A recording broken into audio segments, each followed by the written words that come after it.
What's up, everybody? Thanks for watching my video. This is Heather with A Well-Paced Life. Before I get into this, don't forget to subscribe down below and watch all my videos. I do a lot of workout and exercise videos on here, so don't forget to subscribe so you can see them weekly. So today I'm talking about one of my favorite things ever, which is workout shoes. They are so important, and I definitely go through a ton of shoes. It's amazing of how shoes can break down. I'm basically looking for new shoes every 6 months if I'm lucky, if they last that long. Sometimes I will actually buy 2 pair of running shoes, 2 pair of training shoes, and then just alternate so I can get a little bit more wear out of them. So today I'm talking about a pair that I recently purchased. It was on the Nordstrom anniversary sale, and I had high hopes and was so excited about it because it's such a gorgeous training shoe. So previously, several months ago, I had bought the Nike Metcon 4 shoes, and while I absolutely love them, if you saw my last review on them, they are strictly a training shoe, and I do a lot of HIIT workouts after my weight training sessions just to add a little bit of extra fat burn.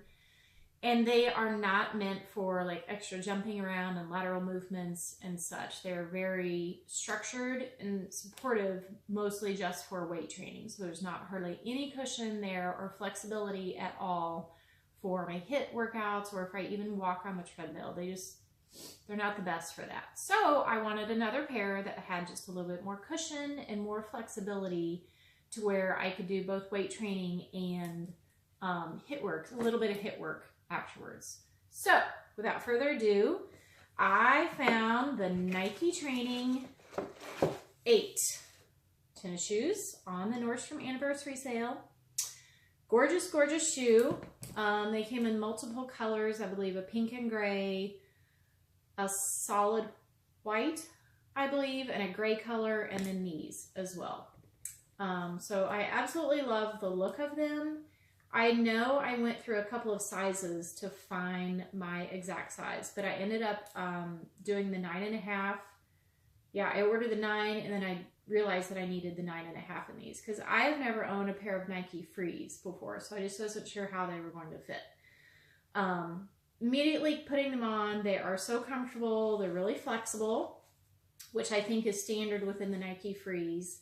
And they had the stability support here for lateral movements as well. And it's almost like a sock configuration.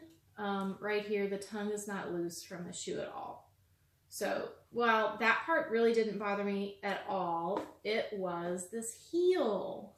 You can see that the heel just comes up so much taller on my Achilles that I just kind of walked around the house and jumped around and did some jumping jacks and lateral movements that I would normally with my HIIT workouts. And it just kept irritating my Achilles heel. Now, it's probably not going to bother most people, but I am very particular in how, if something bothers me or if it's rubbing the slightest way, that it's going to bring that to my attention when I'm working out. So I just didn't want anything to distract me from my workouts. And if you pay enough for shoes as expensive as they are nowadays, you want a shoe to fit absolutely comfortable. Am I right? So I ended up sending these back.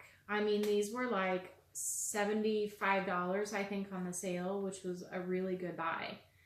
So I am bummed that I will be sending these back. But like I said, they had the support structure right here. They had a little bit of cushion inside here. Good grip on the sole.